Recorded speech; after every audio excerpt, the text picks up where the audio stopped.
Welcome to the MCM, your MCM Sports Show with Brian Rose, Tricia, Callahan, and Abel, Tovar. So it is the 19th. Wow, time's flying by already. Christmas is almost here. Holiday time, Halloween time. Yeah. Oh yeah. I don't care about the rest. I bet care you about love Halloween. And why would you say that, Tricia? There's naked women running around. It's Slut Holiday. I love it. It's a girl's excuse to throw on lingerie and go out and call herself a cat or a devil or whatever else. I'm all for it. All for it. Hey, whatever makes you happy, bro. Yeah, so we are brought to you today by the Envision Photography. Capture your moment forever. For booking, please visit facebook.com/the Envision Photography. And let's get into the fan debate. You don't want to do the t-shirt giveaway? Oh, yeah, that's right. Oh, my gosh. So the t-shirt. So we're giving away t-shirts to all of our fans that follow us on Facebook. So if you follow us on Facebook, follow us on Twitter. And whoever has like 20 or so people of their friends following us or liking us, we're going to go ahead and put you in the random drawing to win. And this week's winner, this week Cave Dweller of the week, is Jennifer Leon Diamond. So we're going to send you a nice Beer Locker shirt, and thank you for having all your friends follow. Appreciate it. Yeah. Thank you, Jennifer. Thank you. She had like 30 something or 28 something like that, so we really appreciate it. Thank you. That's great. Well, how was your sports weekend? You had to go there. I was trying to skip right along through it. Yeah, you always ask. By the way, I'd like to announce that Brian is officially jumping ship from the sinking Raider ship to the 49er ship. Jumping right and on. He's not like those other Bay Area fans that buy jerseys of both teams and just wear the one whoever's winning. We have a lot of those here. He's doing it with heart. He's actually buying tickets to the new stadium. Yeah. If he gets permission to. Yeah. Got to run it through, you know. All you married guys out there know how to do it. But my sports weekend. We attended that USC Stanford game. Yeah. Diehard USC fan, born and raised in Los Angeles, as you guys know. That loss hurt. Actually, it hurt like 2001 Tuck Rule hurt. It still hurts to this day, actually. But I didn't expect them to lose. I didn't expect them to lose that way. I didn't expect Mark Barkley to get sacked so many times, throw interceptions back to back. It was a bad weekend. Raiders lost. Dodgers are losing. What do you A's care? You're a 49er fan. The Raiders are. Raiders are always going to be in my heart. I can't turn it off. It's like when you break up with a girlfriend you've been with for like 20 years. You can't just. You're always going to love her. But you're getting married to the Niners. Hey, you're always going to love her. That's right, buddy. All right, let's get right into it. So the Giants coach Tom Coughlin chastised Tampa Bay's coach Greg Schiano for having his defense go after the ball when New York quarterback Eli Manning was taking a knee to run out the final seconds of the game on Sunday. Yeah. You don't have to, honey. All right, so our Cave Dwellers questions are coming in. Was it wrong of Schiano to go after Manning? Tell it. I don't think it was wrong. Now, you got to play to the whistle or play to the final bell, or all those little, anecdotes people say. You got to play to the end, basically. I don't blame them for doing it. I think it was okay. And also, if they do get the fumble, they can pick it up, run it in for a touchdown. I mean, at that point, a touchdown is going to win the game. I say go for it. I don't even like the victory formation. Shouldn't even be in there. To be honest, you should run a play. I'm going to have to agree on this one. First of all, I don't care for Tom Coughlin chastising him, because who the hell is Tom Coughlin saying? Someone referred to him as the grandfather of coaches right now. So whatever the hell that means, I don't That means care. you won 2 Super Bowls in 6 years. Well, with the 9-7 record. Yeah, both times. So and his job on the line both of those seasons. Exactly, so first of all, I don't care what his opinion is. I'm totally for what Greg Schiano did and playing to the end. He has to go for the win. It's not like the game was out of reach. It was a 7-point game. So it happened, I believe, the year before on a similar play, where the other team was able to force a turnover. Yeah. So why not go for it? I mean, it's So do you 7 guys points. believe there's unwritten rules in the NFL? Yeah, there's unwritten rules. Like, even before the chop blocking rule was in effect, players don't want to end their career, because when you have someone blocking you high, then going low, that can end their career, definitely in the season. But this isn't one of the unwritten rules. I mean, when the game's on the line, there's 5 or 10 seconds left on the clock. Why should the defense quit. Why should they concede? You know, they played hard, you know, all game. They shouldn't have to concede. Well, you know me and unwritten rules, especially with baseball, I hate them all. So to me, it's stupid.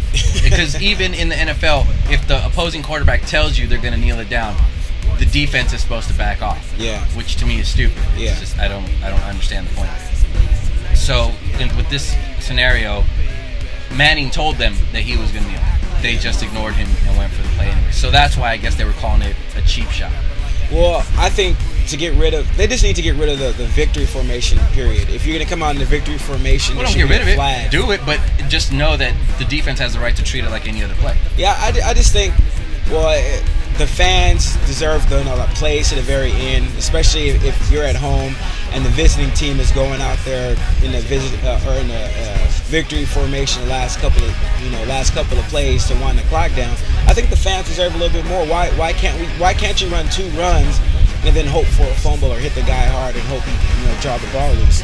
I think the fans, especially if you're in the other person's house, deserve to run a couple plays. Yeah, but you might have. I mean, the reason they don't do it is because you might have an Arizona, New England type situation where they're running out the clock by trying to run the ball and they fumbled it. Yeah. Gave New England a chance to win. But that's why you same play situation. today. But I think they should play it out. I mean, especially if they go in victory formation, that formation specifically, the defense can only do one thing and go for the knees to try to jar the ball loose. Yeah. So if they run a regular play, right. The ball swatting used to be in there, but they took it out. So if they run a regular play, then they don't have to worry about the defense going low because they would play it like any other. Yeah. All right. If you were a coach, would you do the same thing Schiano did? I would. I would. Well, yeah, I definitely would. I mean, for the locker room, I mean, he's trying to instill a certain toughness like he did when he coached college football. And I think, yeah, that maybe that did earn a little bit respect in the locker room for his players. Oh, yeah, no. And honestly, I would have done it, and then I would have ripped Tom Coughlin a new one for trying to tell me something after. He took the high road for not responding like he should have. Well, not in person. He got in Coughlin's face. Yeah. I don't know what to the media. Was said. To the media. Right, to the media. Yeah. Yeah, no, I think, he should have came out in the media and said, too, like, who the hell is Tom Coughlin to tell me something? I run my team the way I see fit. Yep. You run yours. Yep.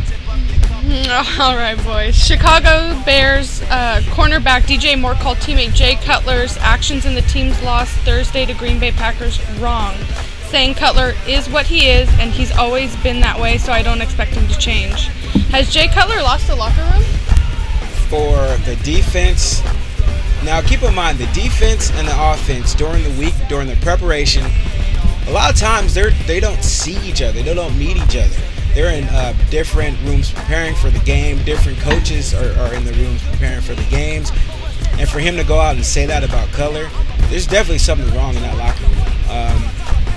And I don't know if Cutler's the type of person, like he said, who is going to change or try to turn it around. So I think it's up to the rest of the guys to try to rally around him. But I think there's definitely something wrong, or there's a split in the locker room. Well, the problem in the locker room is Cutler. Yeah. Cutler, he's just a big crybaby. I mean, he points fingers. He doesn't take responsibility for the team as a leader should. And if he's not the leader, fine. At least, there's no one on that team that's a defined leader. I wouldn't call Urlacher a leader. Cutler's the one that has to be the leader, and he's the one pointing the fingers. Yeah. So it's not, I wouldn't say it's a split locker, but he is losing the team.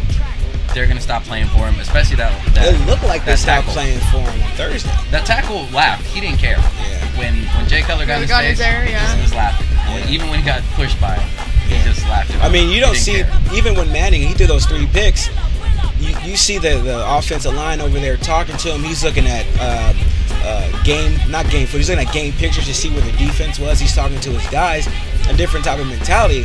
On the other hand, Jay Cutler's throwing these interceptions, getting sacks. The line's nowhere even remotely close to where Cutler was on the sideline. So you can see the different type of mentality on how guys rally around quarterbacks other than Cutler in the league. Yeah, that's true. All right, do you think the Bears are still amongst the NFC's favorite? I did pick them. They were amongst my 4 teams that I had picking to go to the Super Bowl when we had the show a couple of weeks ago. But after seeing this, and I have him on my fantasy team too, and at one point he was negative 0.26 points. So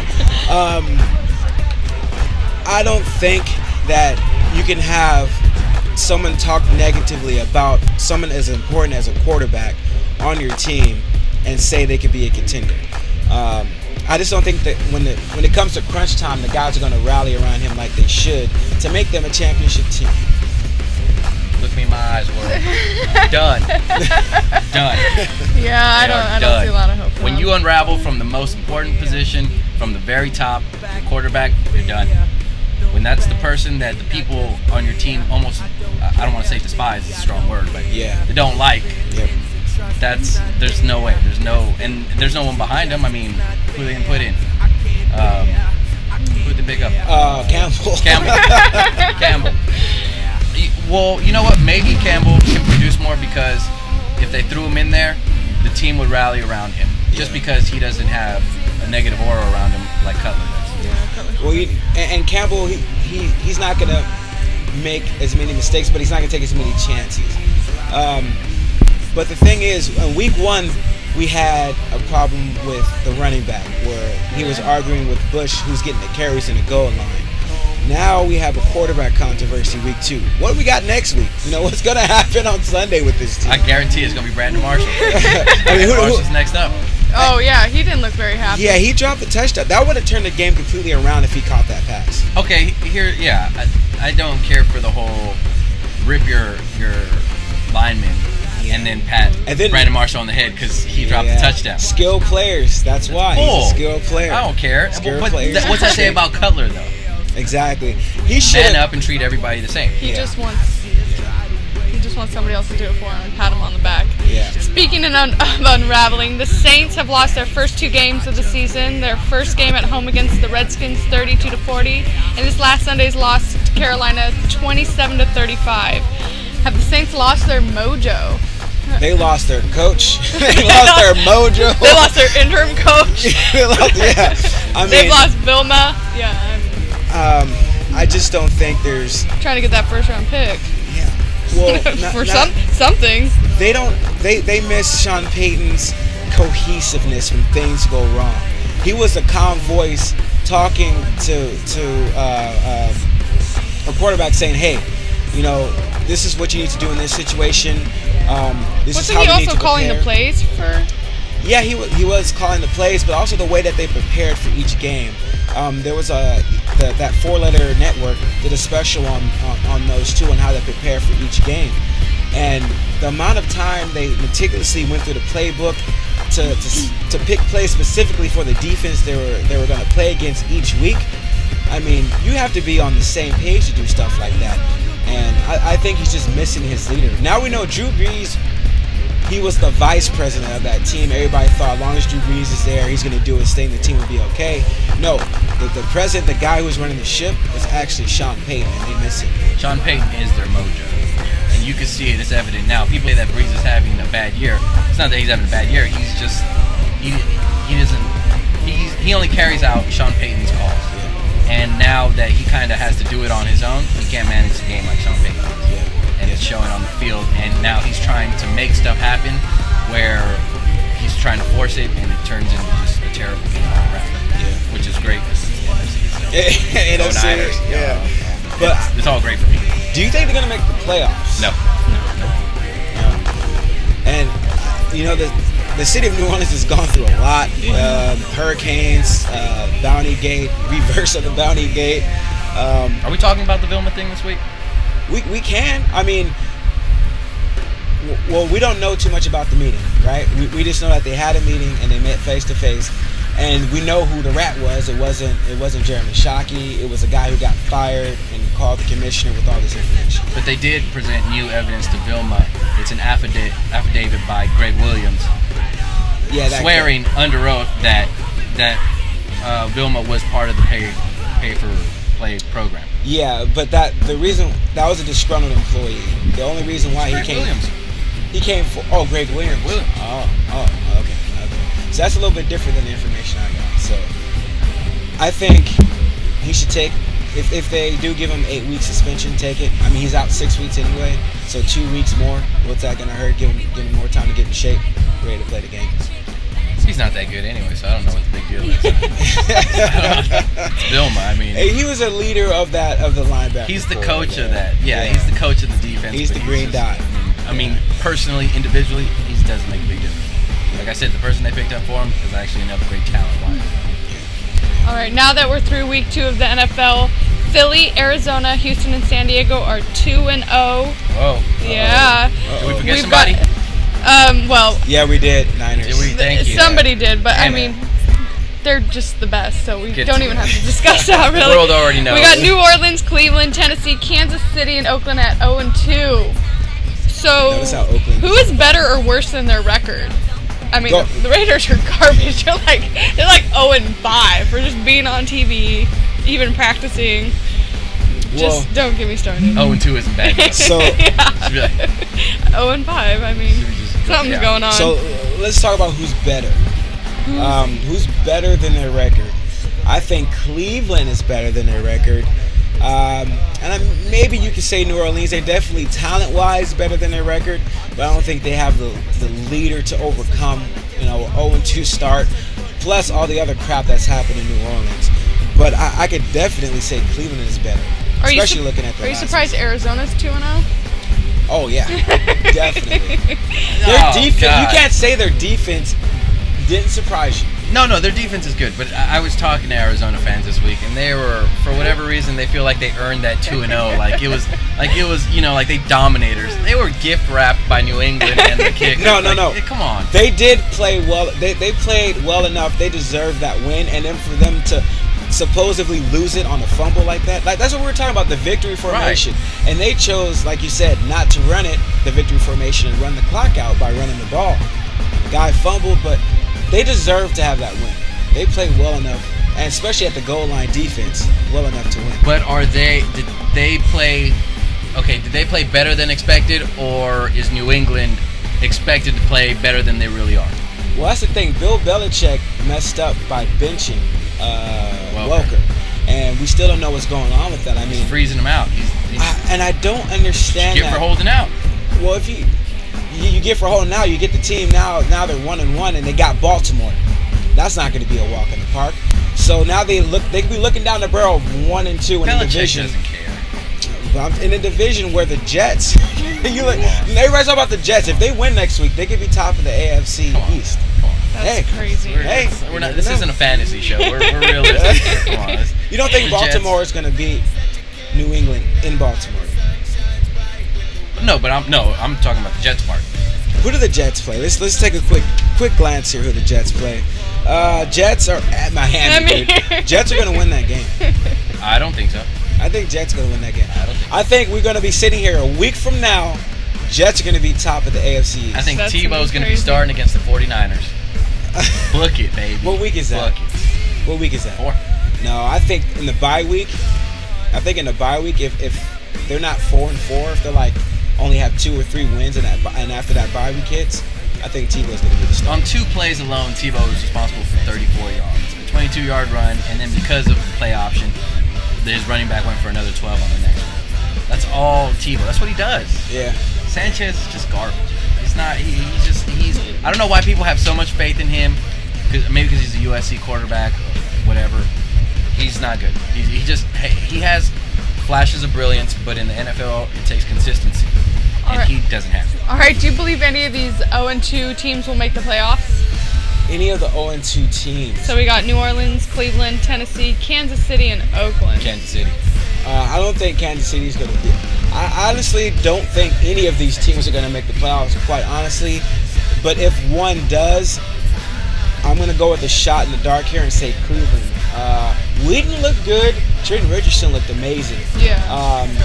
Now, Cincinnati, they do have a pretty decent defense. But for Trent Richardson to get as many yards as he did was pretty amazing. So if anyone out of these teams are going to make the playoffs, and it sounds weird to say it's going to be Cleveland, but that's what I think it's going to be.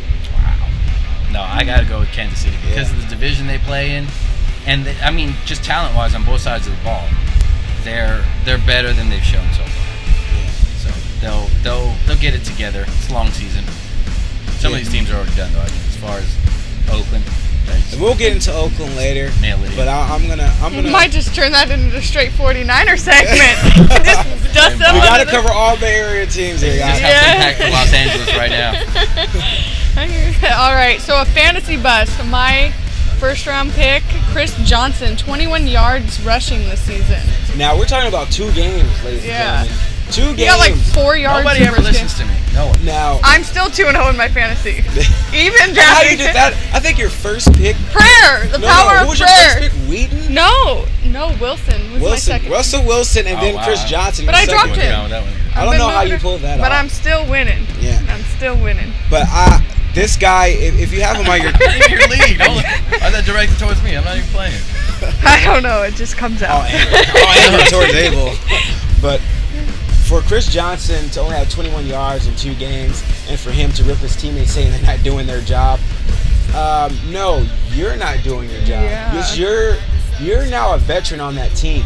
It's your job to go ahead and rally the guys together. It's your job to fight for the yards. And obviously the coach doesn't have much faith in you because you're not getting the amount of carries as you should. For you to get 9 carries in the first week and 11 or something like that the next week, it's you're the one that not doing your job. I love it.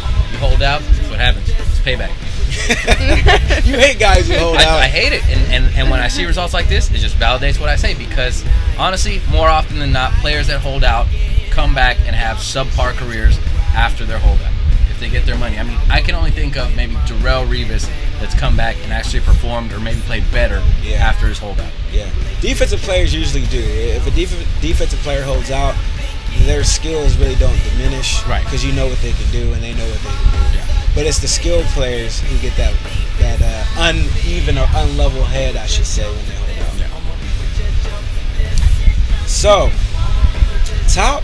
Actually, we're brought to you by Envision Photography. But coming up next, we're going to talk about the top performers of the week and our famous segment, Who Are You, Bro? Who are you? Coming up next on your MCM Sports Show.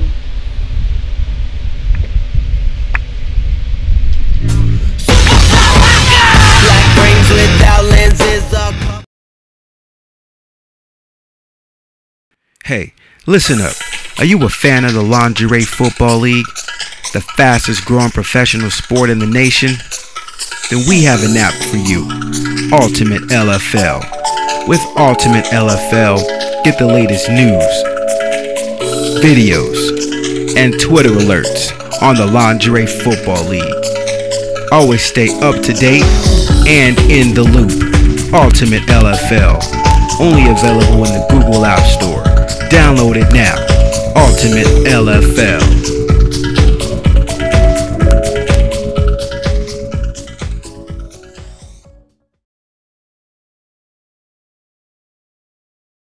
Men, do you need to get a gift for your lady? Glamorous wine carriers are the perfect gift. Great for anniversary presents, birthdays, maybe you messed up and need a way to say sorry. We have tons of styles and fun designs for everyone.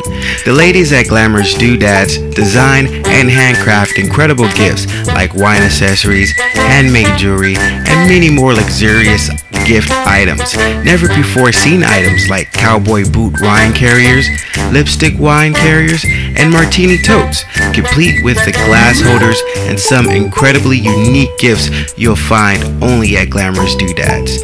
Not many boutiques these days specialized in feature products made here in the USA, much less handcrafted in the fabulous Las Vegas. For more information, please check out their website, glamorousdoodads.com. That's glamorousdoodads.com, or give them a call at 702-366-0399. 702-366-0399. Ladies, you will love Glamorous Doodads, and men, your ladies will love you for stopping in. Don't serve your wine naked, dress it up.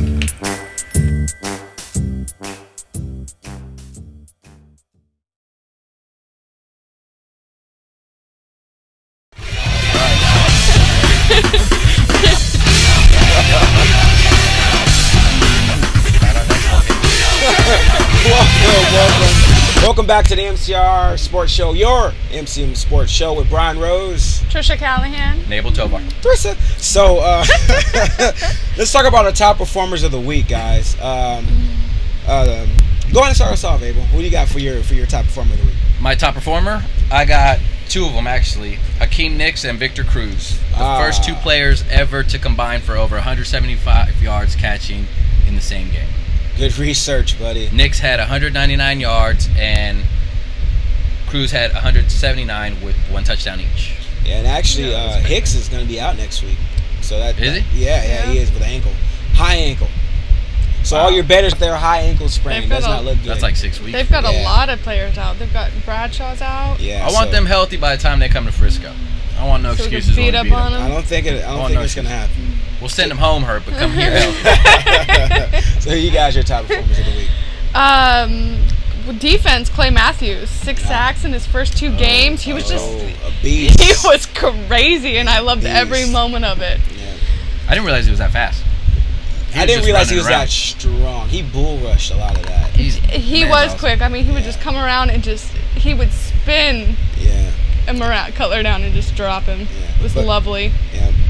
I had Reggie Bush as my offense. Yeah. He's from USC. Who got beat by Stanford?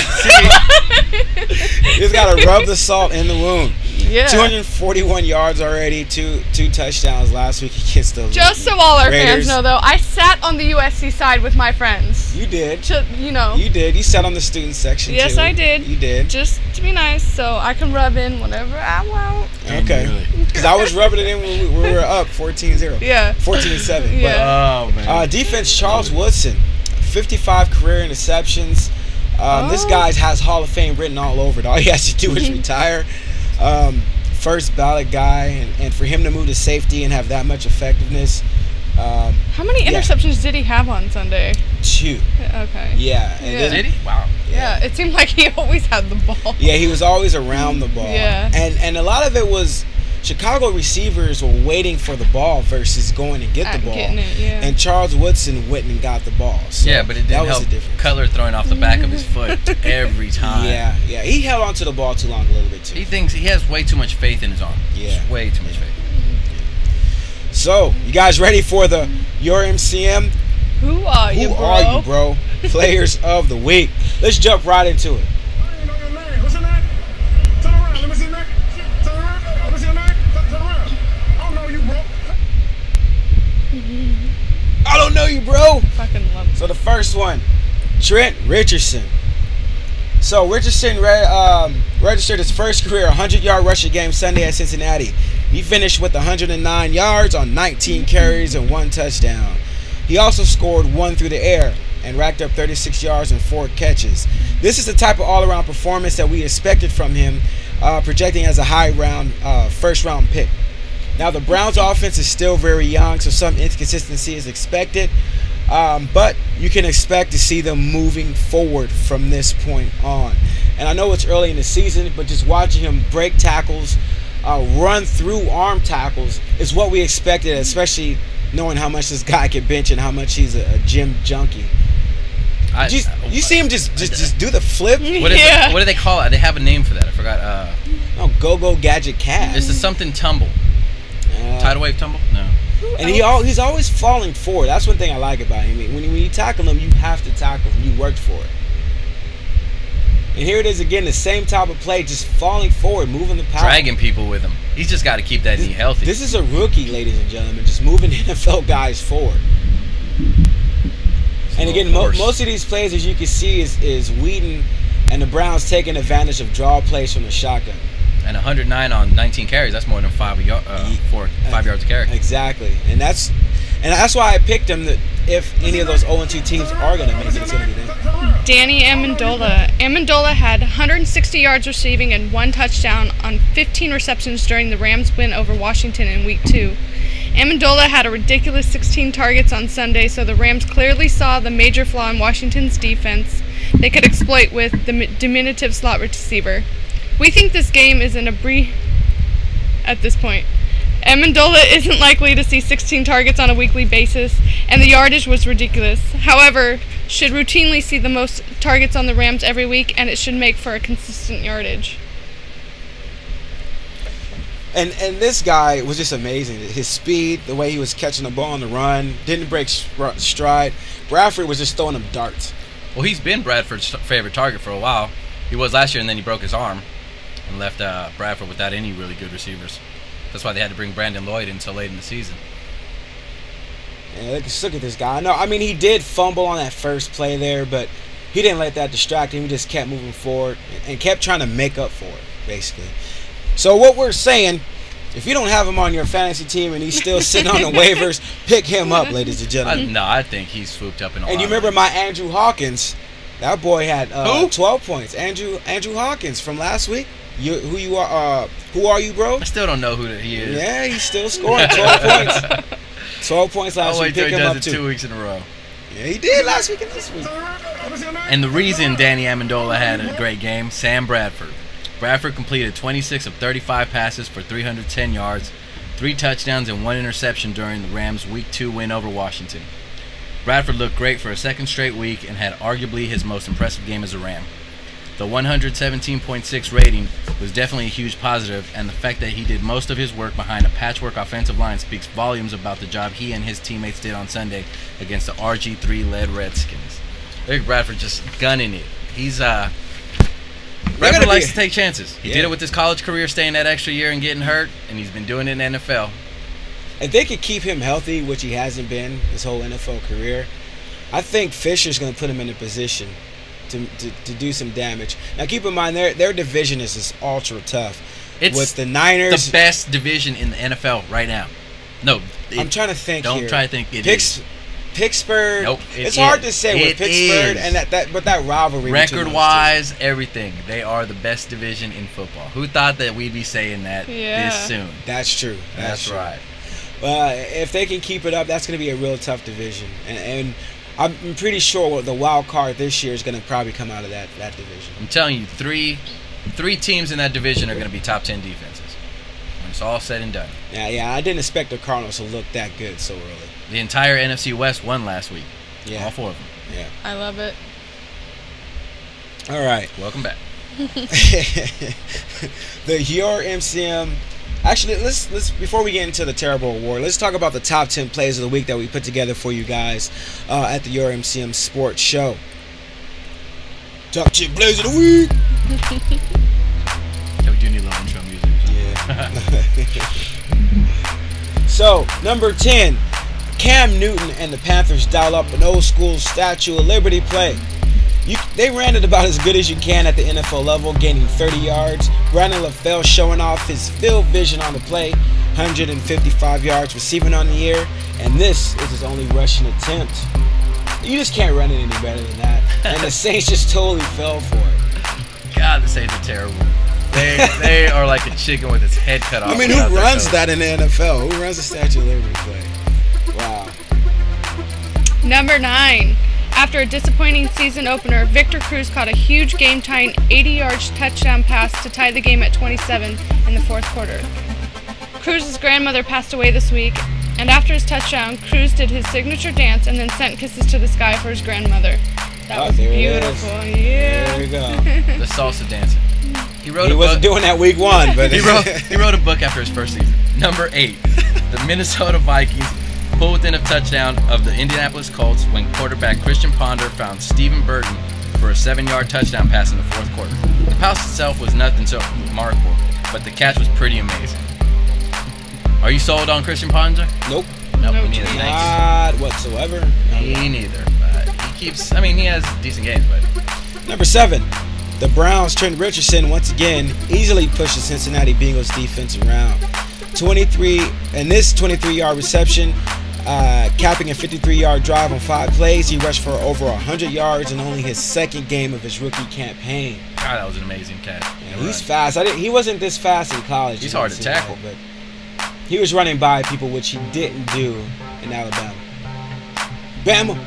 Get him down. Look at that. Tackle. It is called the tie Number tumble. 6, your fantasy player of the week. Reggie Bush happily hurled the ball into the stands as he skipped across the end zone grass, then matched the crowd's cheers with a scream of his own. The Miami Dolphins had a home opener worth celebrating for a change on Sunday.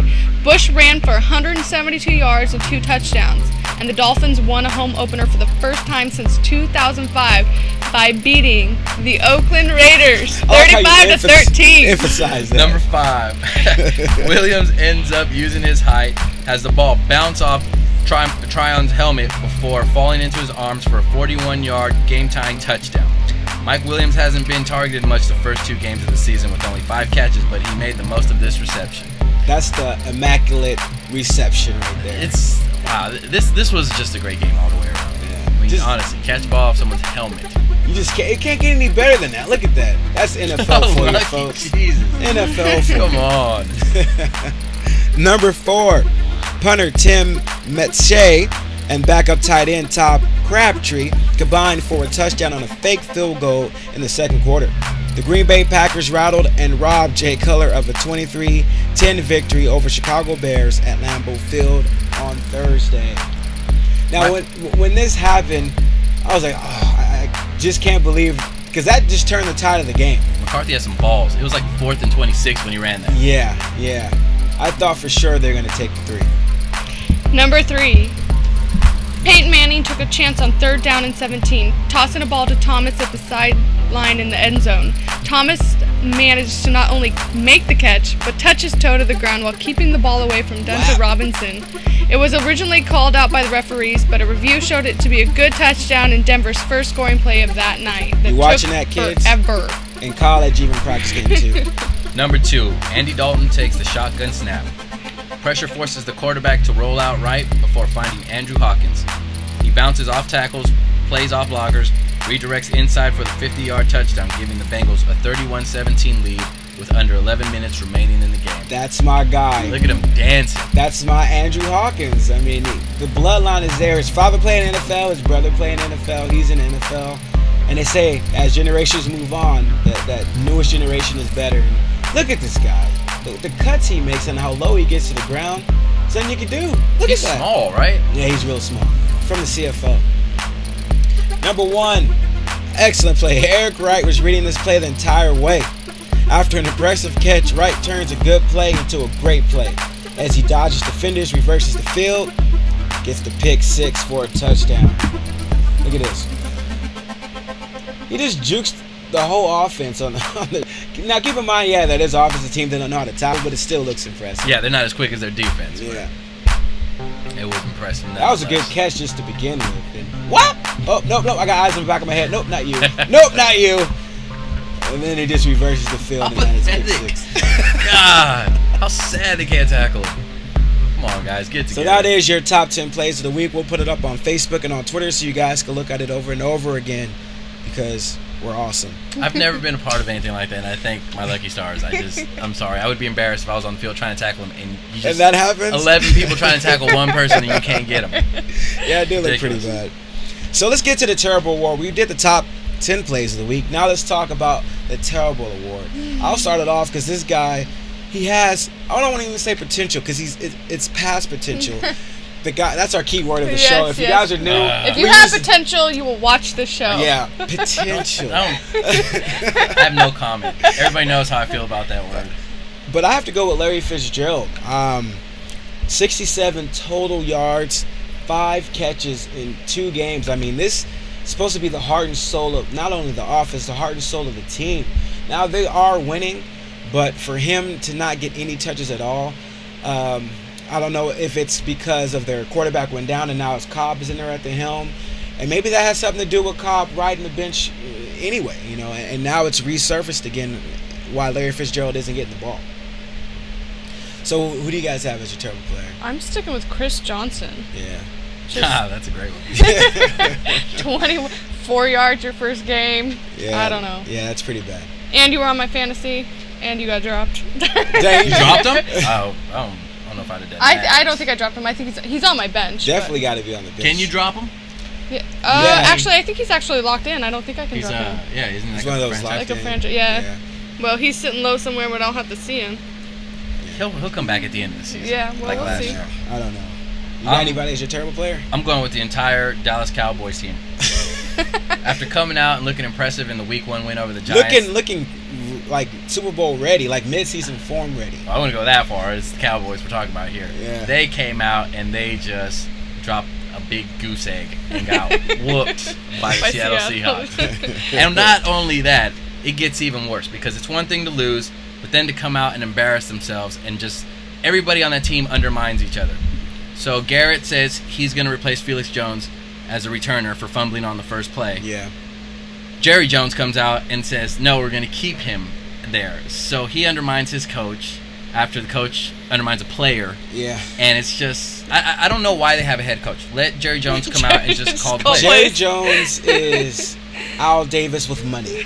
Well, that's exactly It's funny you say that because he mentored under Al Davis, and that's why the Dallas Cowboys are exactly why they. Yeah, and that's who he is, and he's young. He's young at heart. I should say.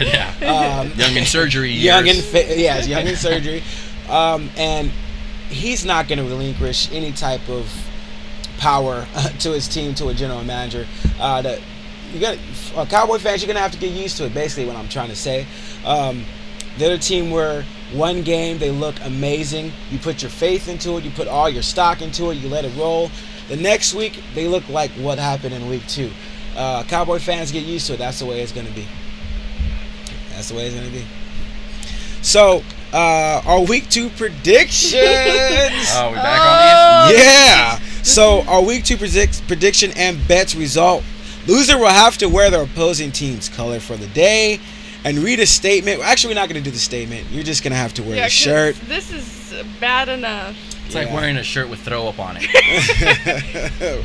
I'm going to just slip it on while you guys, we'll start our little Week 3 predictions. But yes, I'm going to wear Raiders stuff for about do you have the record? 5 minutes. Well, as far as wins, losses? Week 2, for Week 2. Go ahead and just run it down for our people. Out of 16 games, I had 11. You had 9. I had 6. 6. We should actually bet because 9 out of 7 that'll win you money, and 11 out of 7 for you that'll definitely win you money. Yeah, I know, damn it. Yeah. Office poll, I would have been. Yeah. So my shirt's a little big because I definitely had to borrow it. That's a shot at Brian in case anybody wants to know. Hey, that was big me. That's like 2 me's Well, ago. but I'll wear it. Oh, that little black and silver looks good on you, Trish. Don't look at me. It looks good on you with the black and silver. All right, so Week 3 lines are out, and we are betting amongst us. I'll keep if you guys want to bet, this. if you guys want to bet with us, we'll go ahead and put it on Facebook, and you guys can bet along with us and play along with us if you like. So, Giants game. Wait, 1. who's keeping track of this? I am. You are? You got it? Okay. Yes, I'm the It organized worked last one. week. I don't claim to be, trust me. You see my house. I got something for you. I don't but claim to be. I'm not going to say it on air. Good. So you guys are amazing. I know. God. So New York Giants at Carolina. I got the Giants. So 1 point pick 'em. I went Carolina. They got too many players. Now out. I do might want to change that with all the players hurt, but I just don't trust You already Cam spoke. Newton yet. Yeah, I do. Yeah. I don't trust Eli Manning. Dude, if he plays, if his team is down 7 points in the fourth quarter, but he can't throw for 500 yards every game. I'm saying he'd do whatever it takes to win in the fourth quarter. If he throws another 3 picks at the beginning against Carolina, I don't think that they'll make the mistakes that Tampa Bay did. Because Tampa Bay honestly was giving that game back. Yeah. I mean, there was a bunch of plays where it was 3rd down and maybe 3 to go. Guy would catch it and wouldn't reach for the first down. Yeah, Got punt. I'm going Carolina. So I'm alone here. Chicago, St. Louis at Chicago. This is a lot of points. 7.5 points. A lot of points to give up. Actually, I'll go last. I think I'm going to change I'm going this. St. Louis. St. Louis? Yeah. I'm walking on the wild side over there. Yeah, I got to go with Chicago on this one. I don't think they're going to be as dysfunctional as they've been. I just think that... I can't even stand to look at Cutler. Honestly, like- I like him, though. I He kind of looks like like him. a guy who lost his cat all the time. Like, my cat just went out the house and ran up a tree, and that's how he looks 100% of the time when his helmet's on. I'm honestly all for players calling out other players like he did, especially when it happens. But at the same time, it's okay to do that, but then you have to take responsibility after you do that. Yeah. Like throw in, okay, my teammate didn't block, but it's still my responsibility to make the read or, whatever. Yeah. But I'm gonna taking Chicago. I'm gonna go with St. Louis. I'm gonna switch my bet. I know I'm gonna be sorry for it. Your first thought is usually the correct thought, but I'm gonna go with St. Louis fans. All right, we got Tampa Bay at Dallas. I'm going Dallas. So am I. I'm going Dallas. It's at Dallas. I don't want to see Dallas win. Yeah, but that division's tough. Another tough division, but I'm gonna go with Dallas. I don't know. I like Freeman though. Let me think about this. Abel? I'm going Dallas. Yeah, that's a tough one with the points. 7 points, guys. 7 points there. Yeah, that's a lot of points. All right, San Francisco at Minnesota. This is. Now, I think this is a trap game. Why? Why would you say that? A newly found 49er fan-ish guy. But we already know they're going to run the ball, and we can stop the run. You're a convert. But here's the thing. Their first game was in Green Bay. Then their second game was all the way back in San Francisco. This game's all the way back in Minnesota. It's a lot of travel. I just think it's a trap game. I'm still going to pick San Francisco, but I'm willing to say this could be a trap game. Now, I'm not saying they'll lose, but I think it's going to be closer than what everybody thinks it's going to be. Brian's new to the Niner Empire, so he obviously wasn't paying attention last year when 49ers went on the road and almost went undefeated for the season. So they don't have a problem going to the East Coast and I told you beating they teams. like to travel. We'll see. All right, and then we got Detroit at Tennessee. Detroit all day. Detroit all day. Tennessee, they're discombobulated all over the place. The offense isn't clicking. Do you think they'll throw Hasselbeck in at some point? No. Only because Hasselbeck's close to retirement. They need to get this guy going. Yeah. Well, it's only a 3-point favor, so that means it's actually even because they get those 3 points because they're at home. Oh, no, I'm sorry. It's at never Tennessee. mind. Never mind. It's actually 6. Okay. Yeah, I got to go with Detroit on this one. Okay. All right. Up next, we got Cincinnati at RG3's Washington Redskins, and I'll be there. Oh. Flying out to D.C. tomorrow. Awesome. So since you're at the game, I'm going to take RJ3's Washington Redskins at home. G3. I'm going with the Washington Redskins. And here's where I separate myself from you guys. I'm going Cincinnati. And I don't blame you. Cincinnati is a tough team. They had 2 tough losses the first beginning of the season. All right. New York Jets at Miami. I already know where Abel's going on this one. I'm going Jets, Jets, baby. Terrible. Sanchez. He's from USC. I'm going Jets. I'm going Jets. This is the last game that Sanchez will start. You going Miami? Huh? You going Miami? He's going Miami. What? No. What? I thought you went Miami. Oh, yeah. Oh, okay. I thought you meant literally. Oh. No, not literally. No. It's been a long day, all right? Oh, Lord. Oh, Lord. Okay, we got Kansas City at those New Orleans Saints. I still haven't picked this game yet, only because New Orleans Saints looks terrible defensively. Kansas City looks terrible offensively. What's going to give? 9 points is a lot.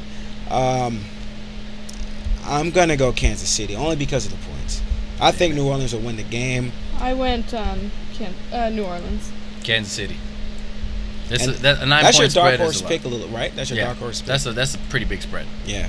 I don't think that the Saints are that much better than the Chiefs. Yeah. All right, we got Buffalo at Cleveland. I'm definitely going Cleveland. Cleveland is my dark horse team. I think they're going to have a winning record at 2-1 for the first time in a while. I'm going Buffalo because they have one of my favorite players from last year that I always said was good. I even picked him up in fantasy, and everybody gave me crap for it. C.J. Spiller. C.J. Spiller is amazing. Thank you. He is the top running back in fantasy right now. Welcome, guys. Welcome. You're welcome. Jacksonville at Indianapolis. Definitely going Indy, baby. Indy all the way. In luck I trust. I can't believe I said that. Because he's from It's good. Stanford. I'm going Indy, too. Indy, yeah. Oh, I got to separate myself. Philly at Arizona. Ooh. I'm going Arizona.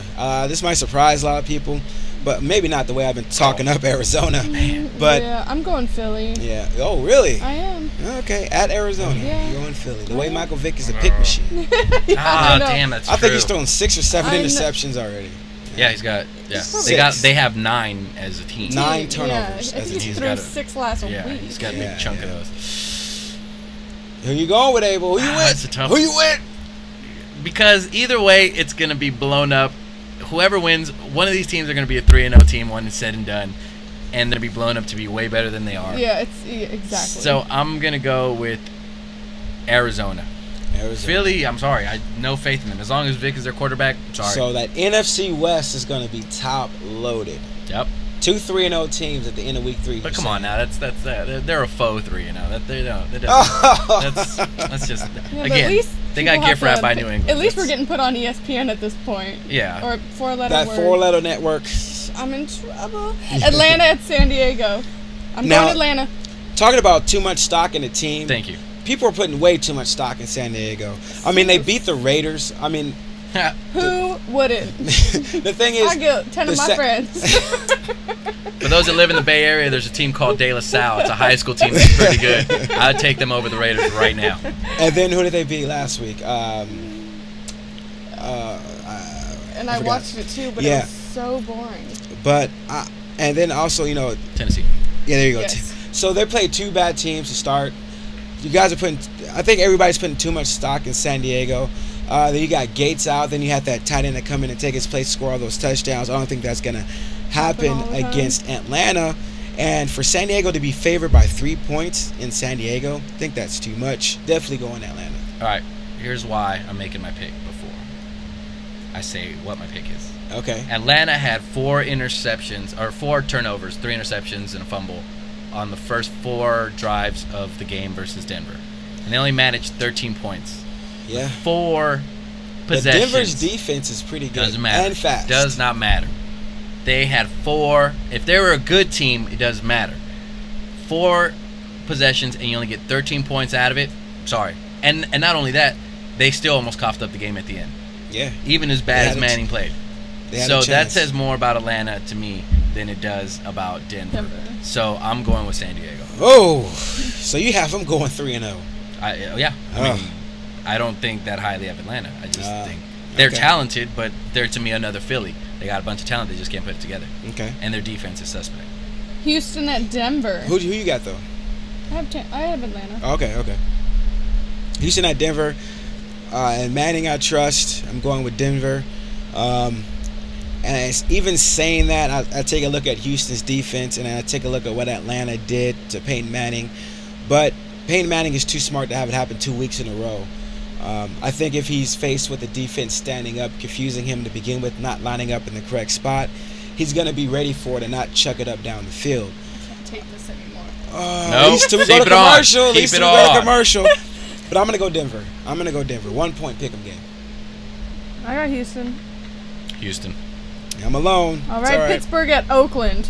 Come on now. I got Pittsburgh. My dad's a huge Pittsburgh fan. I'm sure. That's your team. Yeah, Pittsburgh. He's a huge Pittsburgh fan and a Raider fan, but he's going to be rooting for Pittsburgh. Grow a on pair, Sunday. man. Grow a pair. Who is your Say team? you're going against the Raiders because they suck. No, Say it. I'm going. Say I'm it. picking Pittsburgh because you got Big Say Ben, you got it. Wallace, you got Don't put this Brown. on Pops, man. Don't say you're picking it because of Pops. I know Man the Raiders up. are going to lose. The I know Raiders they're will going to probably lose. be late. Tell I me, know they're Abel, gonna who do you lose. want? Pittsburgh. Never mind. It's not. All right, it's this gonna be is a an good ugly one. game. New England at Baltimore. I have Baltimore all day. Me too. Baltimore I love all day. Baltimore. I mean, But see, is Baltimore going to be able to put the pressure on without Suggs? That affects Brady. I think they'll be able to put a little bit of pressure on him. But the thing is, with Brady, as a show last week with Arizona, he doesn't need to be sacked. He just needs to be moved to the left or right a tad bit, and he's not nearly as accurate. You can't even say on the run with Tom Brady. It's more of a half-step trot with him. But if he's moving at all and trying to throw the ball, he's not accurate. I'm going to go against the grain. I'm going New England because I want them to succeed in spite of Welker. I want them to succeed with Welker on the bench so he can see what happens when you try to hold out and you're on a Belichick team. I think he didn't hold out. He just took the money, right? He held out. He franchise tag. He missed. He finally signed it on the last day. Oh, okay. But he held out as long as possible. You're right. Monday night. Our Monday night game, Green Bay at Seattle. I definitely have Seattle. Really? I'm going Seattle. I'm Yeah, going Green I think Bay. the defense is going to be there, and I think they're going to bring Green Bay's defense back down to earth a little bit with the running game. Oh, gosh, tough one, man. Seattle's a tough place to play for anybody, especially And for they're East at Coast Seattle, teams. which They're I'll at be at the Seattle. game next month, by the way. Niners at Seattle. I'll be joining. Let's go with Green Bay. Green Bay. Okay. All right, so that was your Week 3 picks brought to you by your MCM Sports Show.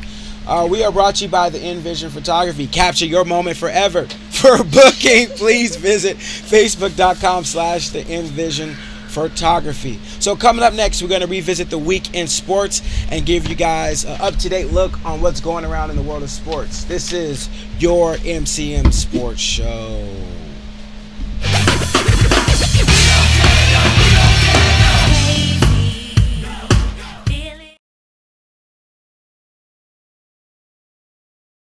What if you invested in MJ before he was MJ? What if you owned Carrie before she was an idol? Football trades here. Racing trades here. Music trades here. Movies trade here. Everything you talk about, everything you think about, all trade here. People are real. The money's real. The profits are real. So will you cash in big on the FSA stock exchange? Sign up now and get started. Check your portfolio. Search out the next big star and make it play. Real money, real profits. The FSA stock exchange. It pays to play. Start trading now. www.fsastockexchange.com.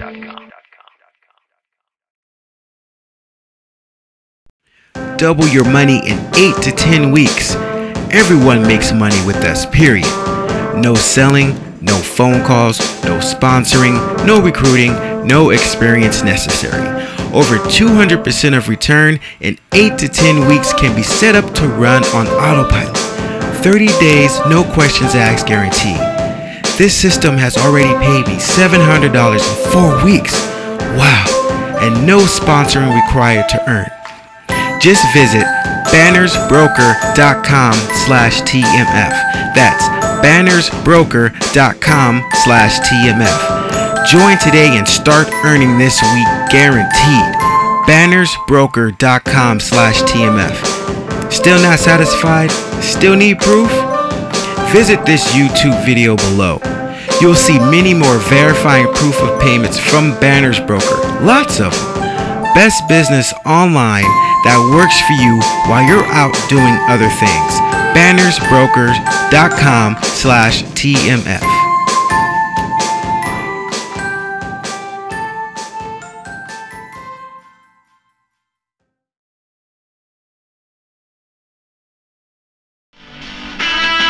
Occupation mental hazard. Watch your children.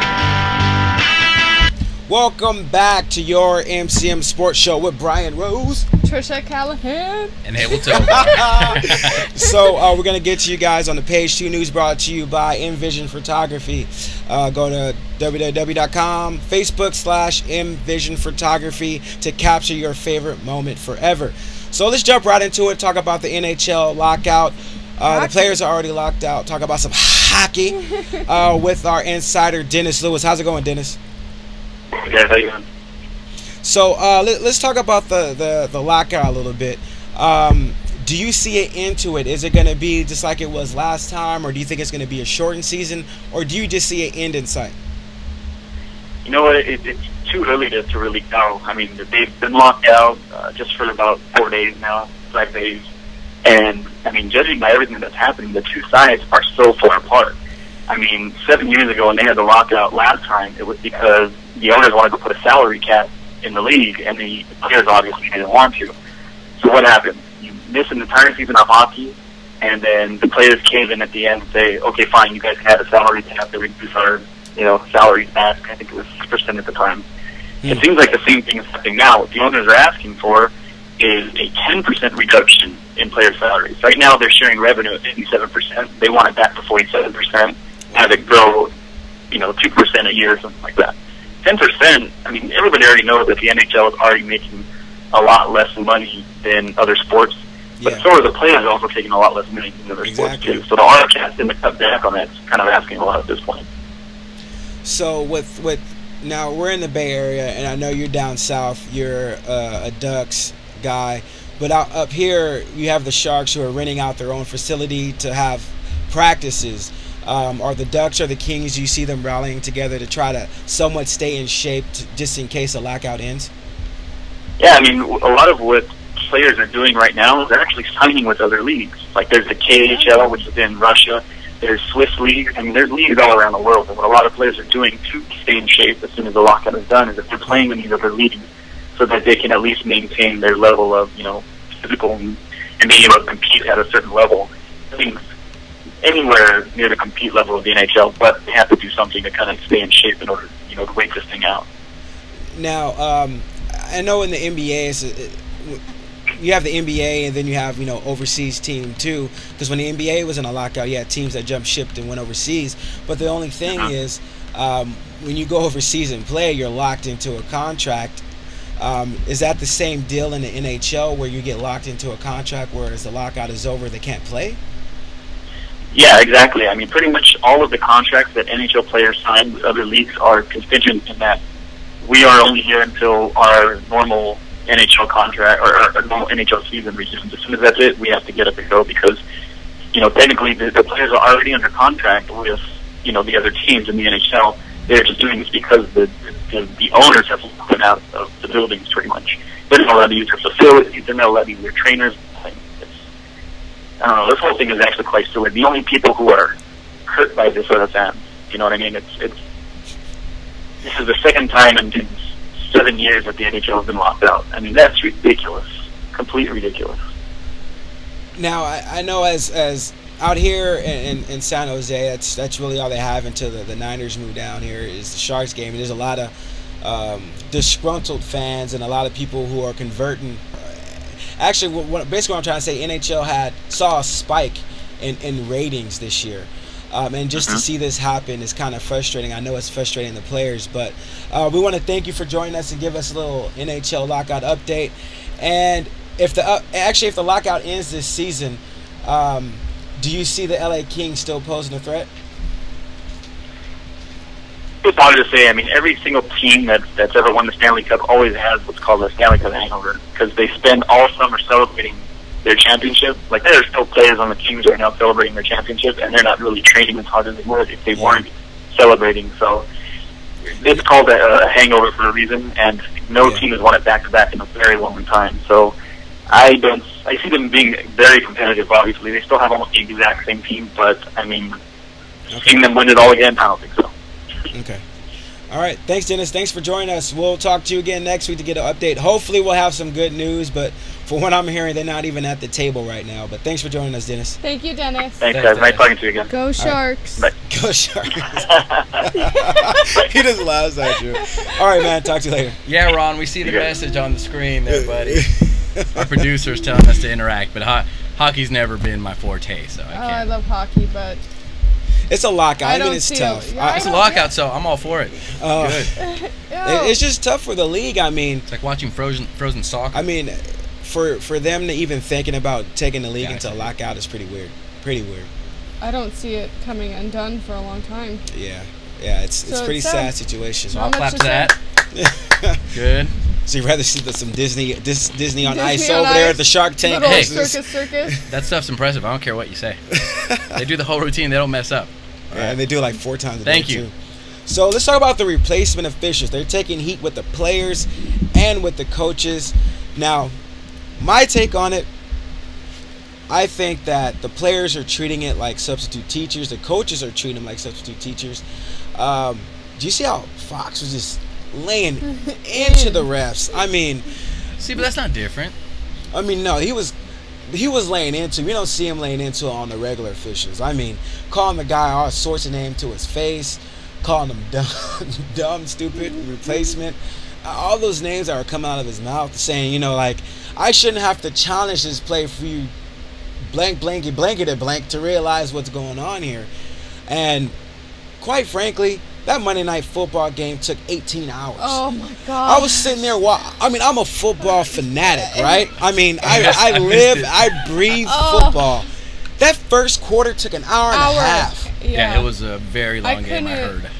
I watched the weeds in between, like the calls. Yeah, See? I mean, that was an I hour. Showtime, you're welcome for the plug. Yeah. I never flipped the channel on a Monday night football game, But Sunday when night you've football got game. 5 minutes in between each play. Exactly. Then then you had them lining up for the play, and some guy didn't even know this position existed in an official. There was an official came on the field and said, "Hey, you guys got the ball spotted wrong." I didn't even know that position existed. No, and they do, because one of them got pulled from the New Orleans game because he was a Saints fan. They had to pull him from the game. Now, what type of background check are these guys doing? That's the part I don't agree on. Yeah. Like, everyone is a fan of some team, whether they state or not. And this guy, I mean, he's not a professional, so... True. You know, his fandom, I guess, got the best of him. Well, now you gotta... this is a separate problem for the NFL. You have fans being officials, and this is Matt Forte. Is it Matt Forte? I think it was Forte who said an official actually asked him for fantasy points. He said, I need more fantasy points from you during a game. No, someone needs to tell Matt Forte learn how to block.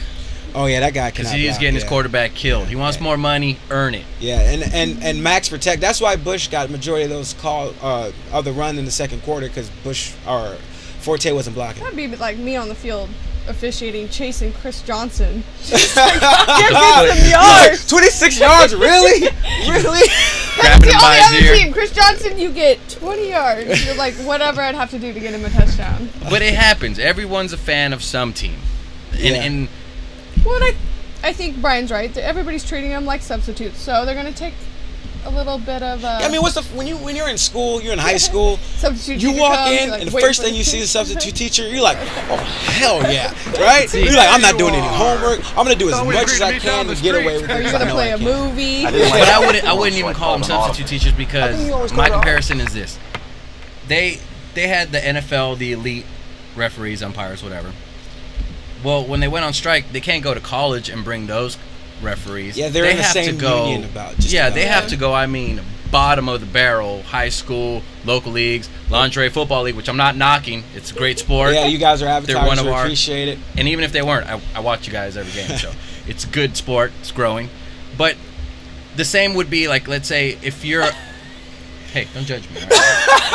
Right? My comparison is if it was like a university, a substitute teacher, if you're pulling someone from like elementary school, kindergarten, to come teach a medical school class. Yeah. It's just they can't get second tier refs. They can't get third. They're going to the bottom, and this is what you're going to get. You're basically dragging people off the street that know somewhat about football. And here's the thing, Cadell. You tell the players to protect the shield all the time. You tell the players you're part of the NFL shield when you're on the field, when you're off the field. When you're at a party, you're part of the shield. Now it's your turn to protect the shield. You know, you have these guys coming out of high school, like the laundry league, like you say, and you're not protecting the shield. You're not protecting health, the player's health. You're not protecting the player's safety. There's action going on after the play. There's people pushing. There's punches being thrown, and there's nobody being thrown out the game. I think now it's your turn to protect the shield. No, I'm sorry, but I got to disagree with you there. I'm all for Goodell on this one. It's a money move. It doesn't matter. Pensions, I'm with you on the pensions. 10 players can get hurt every week because of bad ref calls. Games could be thrown. It doesn't matter. Everybody's going to tune in to watch. They're not losing any money, anything. Business-wise, Goodell doesn't care because it doesn't affect his bottom line 1 cent. And that's the thing. Everybody's going to watch. Well, it doesn't matter. Even the players are saying they're going to pass a bucket around the locker room and throw some money in it because they want their rest back. But I understand. I mean, if I own the NFL and I'm, you get to that. These are the same players that gave Goodell all this power, so I don't really care what they have to say because they don't know how to run their own union, so they shouldn't worry about the referee union. They just they have no say. The umpires have no leverage. Goodell's going to get what he wants in the end. He just has to wait. Because people are going to keep watching. Now, you don't think he's going to cave to public pressure? Why? Well, what's the public pressure? He doesn't care. Yeah. I mean, he hasn't caved before. Do you want to watch a Super Bowl with these refs? If my Niners are in it, I'm going to watch it. I don't care who's in it. I don't care if they got lingerie league players. That football game that we just saw, I will flip to the doggy bowl. I will flip to the doggy bowl. Would watch. That game you'd watch, but you'd be. But you know how you saw those mistakes? Because you were watching the Monday night game. No, because I was on Twitter because I was flipping watching weeds. It's I don't care. People are gonna watch regardless. The NFL is too popular. it's not going to slow down one But bit because of this. you People know are going to it's- complain, Yeah. but it's going to be like more like Howard Stern. You're going to tune in to see what goes wrong, True. to see what you can complain and bitch about. That's how it's going to be. Yeah, I do get that. I mean, the NFL is like that steamroll truck that keeps on moving no matter what steps in his way. It's a money machine. I wouldn't say it's kind of a cash cow with no end in sight, but I get why he's doing it. There's companies who've gone bankrupt because of pensions, and I don't think the referees deserve a pension without putting into it for a part-time job when you're already getting paid upwards to $250,000 a year. But I think you need to meet somewhere in the middle. Definitely meet somewhere in the middle. Not going to do it. You're not gonna do it. Not gonna budge. It's not going to happen. Not gonna It's budge. not going to happen. So let's move on to Dwight Howard. I can't wait for the NBA season to start. We're about 2 weeks away from training camp until we get some training camp news and how everybody's looking. I already know Meta World Peace looks good. Dwight Howard said Meta World Peace looks like he did back when he was in Indiana. But let's take a listen at the little interview of what was going through the mind of Dwight Howard through all this mess between LA, the Nets, and Orlando. April 7, 2012. Orlando Magic played the Philadelphia 76ers. Yep. Win. Video for this? 88-82. You have 20 Actually, we're having points. technical difficulties here with the sound. Blame Brian. Let me see if I can fix it here. Give me 1 second. 22 rebounds. Describe what you were feeling after that game. Crank it up just a little. Can't hear it. But basically, I'll give you a little side note of what he was saying. Basically, he said, I never wanted anyone to hate me.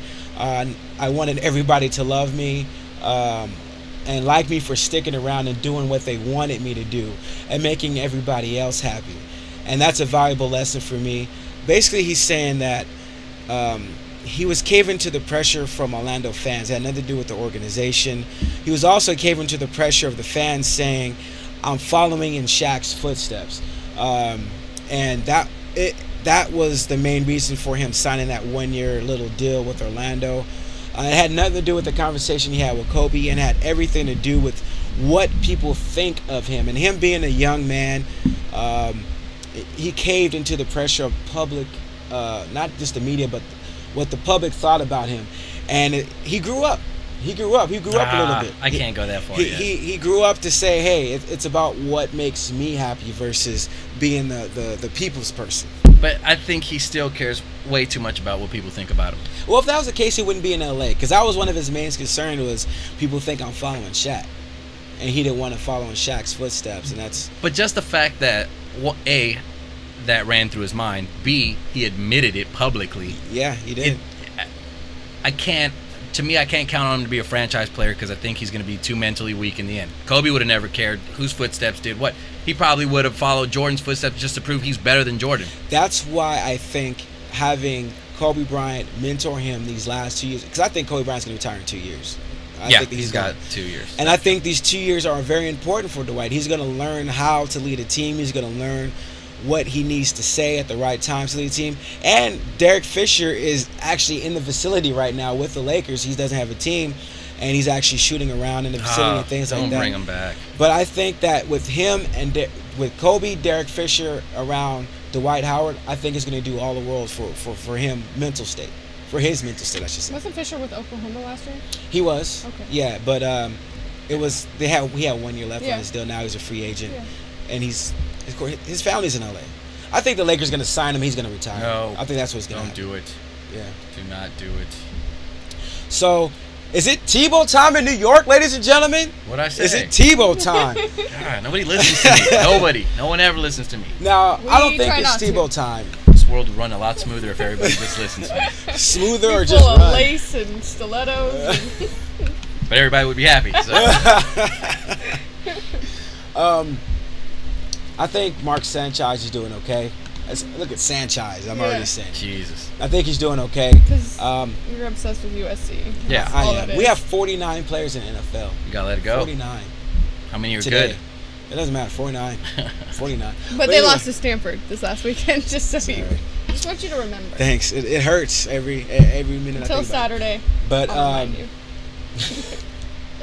but I think that Tebow And Rex Ryan, I think he's growing tired of the question. Is evident in the last press conference they had. He was growing tired of all the questions about Tim Tebow when the guy only played a handful of snaps. Didn't he just run 22 yards? Yeah, I mean, all he did. I don't think he's gonna. If he gonna get any chance, if there's any chance for Tebow time, I think it's after that bye week. And if there is any slightest hope, they only have 2 or 3 wins to boot. Who do we got them playing this week?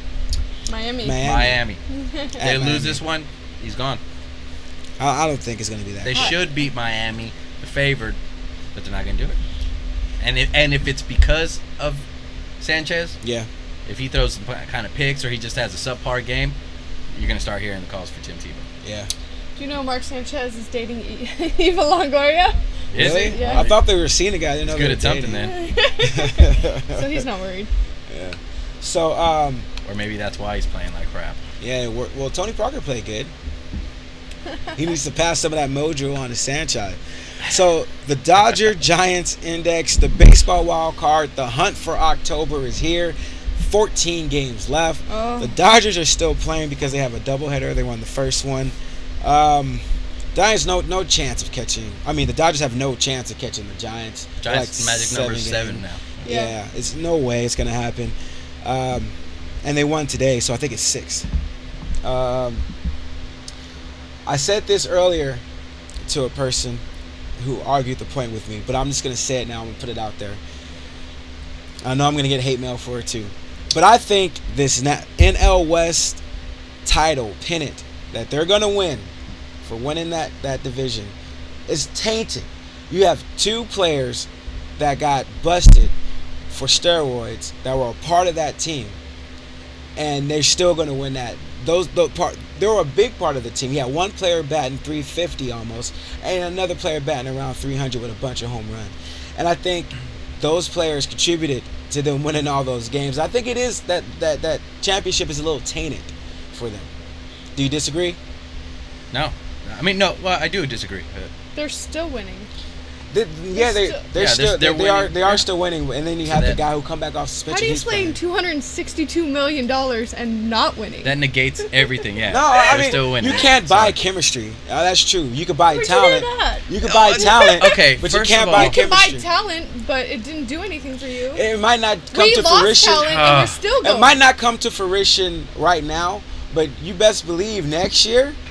Baseball is run into a wall, Adrian. No. Baseball is the one sport you can't use the word chemistry in. It doesn't take chemistry to hit a ball when it's thrown to you. There's no real teamwork needed in baseball. You're one-on-one. Such a baseball hater. No, I'm just saying because honestly, I get it. It's a team sport, but it's really an individual sport. It's one-on-one all the time. It's pitcher versus hitter.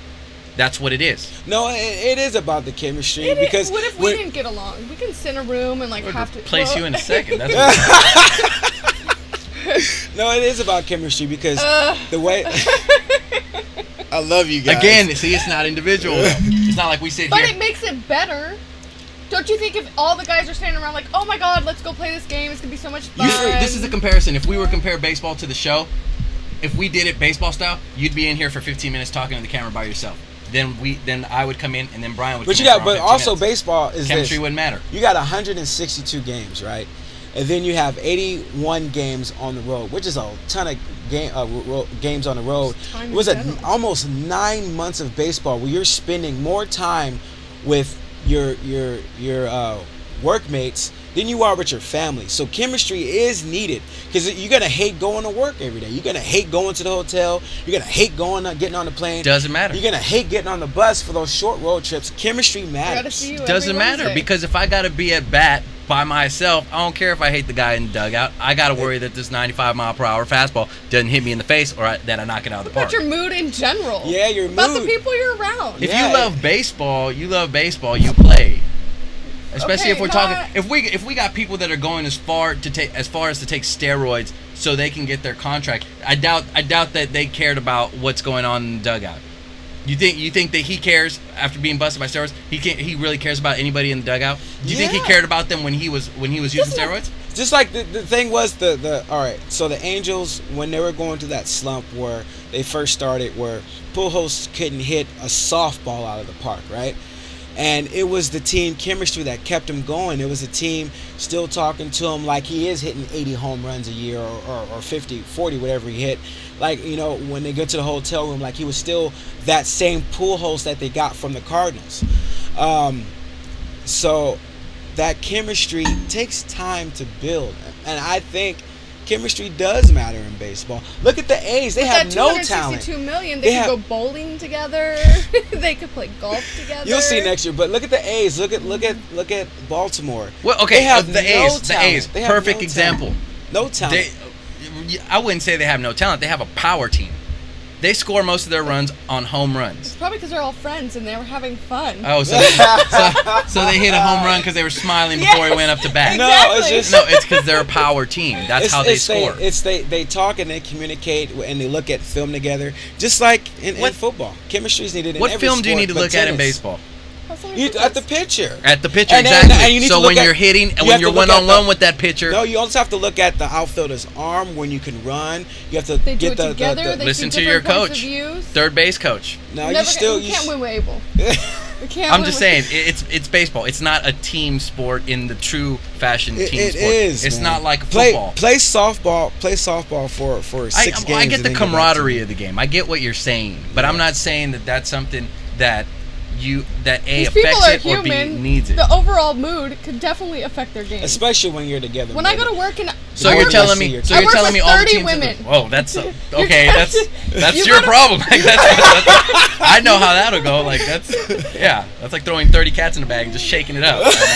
Stuff's gonna happen. Oh man! All right, let's move right along because I give a fuck. That was a great line. Just throwing 30 cats in a bag. That's awesome. Something's gonna happen. I'm just saying. I'm gonna tweet that. That's like saying that bad teams that are losing, Padres, whatever, that they're doing it because they don't have any chemistry. Not necessarily. No, that's it not could necessarily be why they're losing. losing. You can tell when a team has chemistry when a team doesn't. You look at like the Philadelphia Eagles. They have all the talent in the world. They just can't seem to pull it together.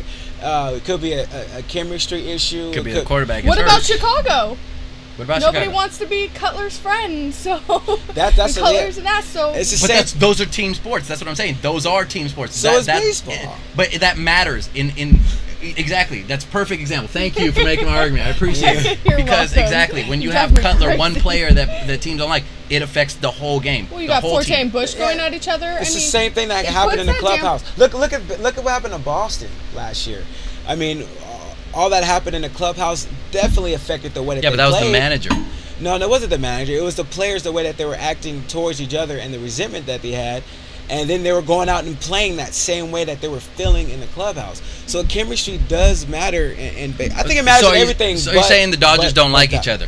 No, I'm saying that they don't have that likes cohesiveness. the Dodgers? But they seem like they all like each other. Well, the franchise is worth $2.4 billion. That's what I'm saying, though. They all like each other. It seems every time you see them in the locker room and everything, they don't seem like they hate each other. They all seem like they like each other. They get along. So why aren't they winning? It's not a chemistry thing. It's just they're all playing bad at the wrong time. And I think that there is some truth to that, too. I mean, you look at Gonzalez. He's not hitting. Kemp's not hitting.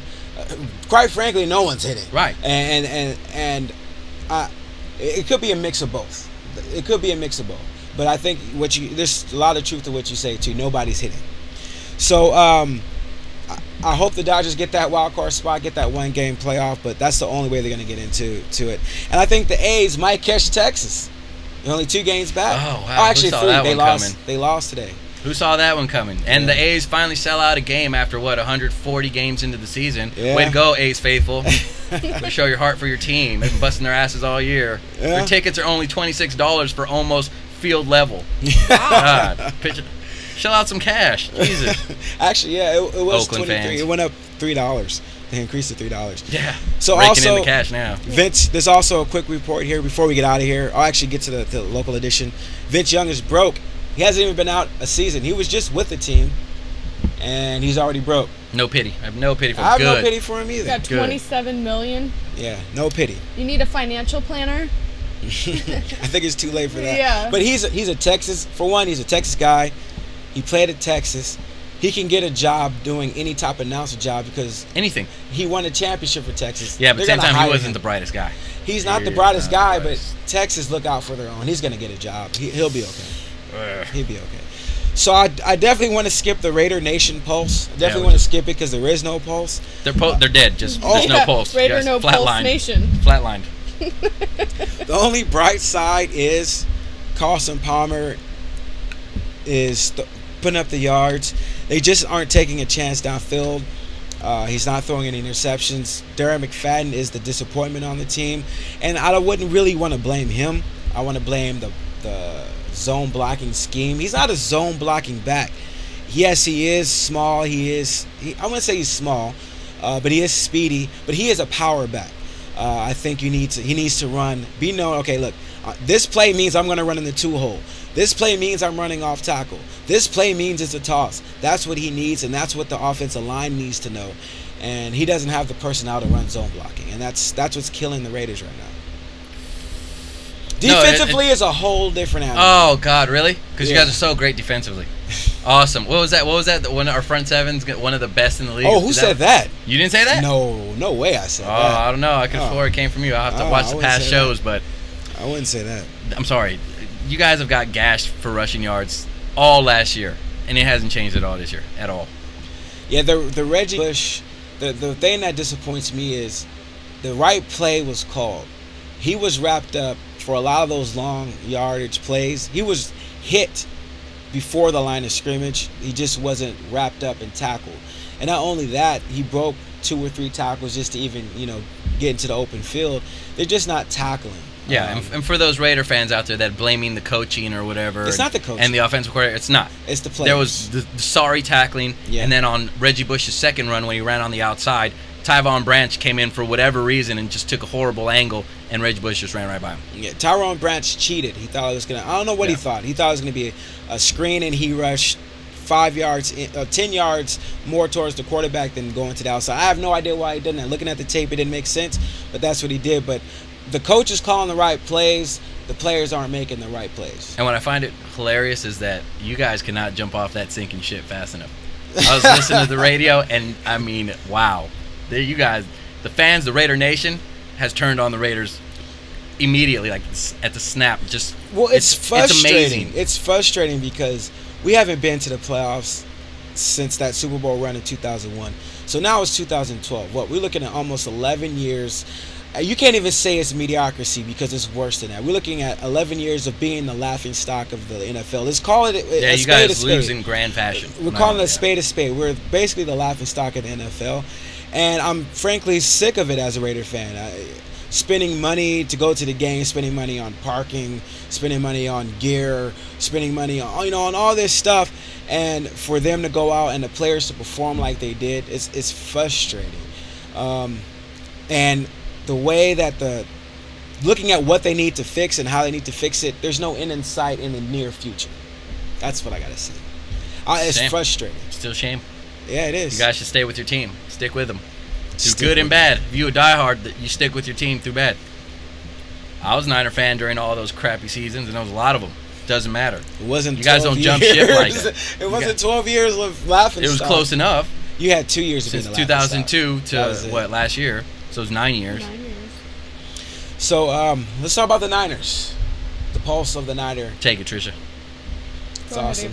Go on. They're awesome. I mean, everything's exciting about the Niners. Their defense is exciting. Alex Smith's getting the ball. Crabtree's getting first downs. Dude, he is becoming the third down guy. Clutch, baby. He's becoming the third down guy. He is just grabbing it and running, and Gore is a beast. I mean, I love them all. I'm happy. Now, okay, so let's get into this then. Is Alex now an elite quarterback? No. Wow, okay, take some time to think about it.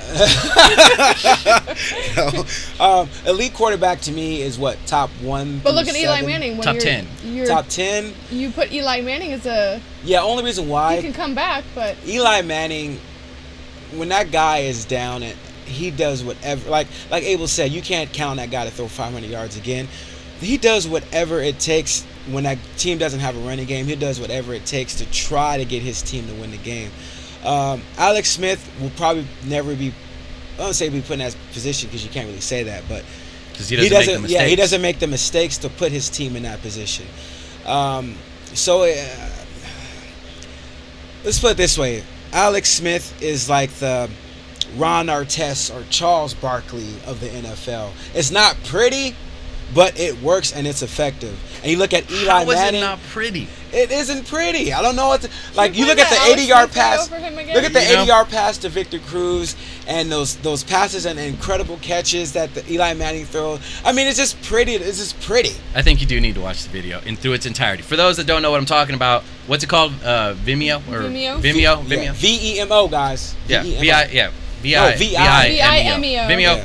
Go and search for Sports Fan. Yeah, and look full version. for You'll see a picture of Alex Smith. There you go. It's awesome. Watch the entire video. It's about 26 minutes Niner long. fans, it'll make you probably cry. It will. It's happy. Goosebumps. Happy. So next week we're gonna talk about, what are we gonna talk about next week? Everything that happened in the sport. Yeah, so that way, you know, I know a lot of guys, a lot of people, you have family, girls, you got family and all this other stuff. So you don't have to watch all the games. Just rely on us every Wednesday. We'll bring the news to you. So that way on Thursday when you go to work, you're like, oh, did you know this? Did you know that? Yeah, your MCM Sports Show told me. There you go. Yeah. Spread the word. Spread the word, people. But thanks for watching us. We'll be back next week on your MCM Sports Show with Brian Rose, Tricia Callahan, and Abel Tovar. Thanks, guys. Thanks for watching. Thank Appreciate you. it. Never stop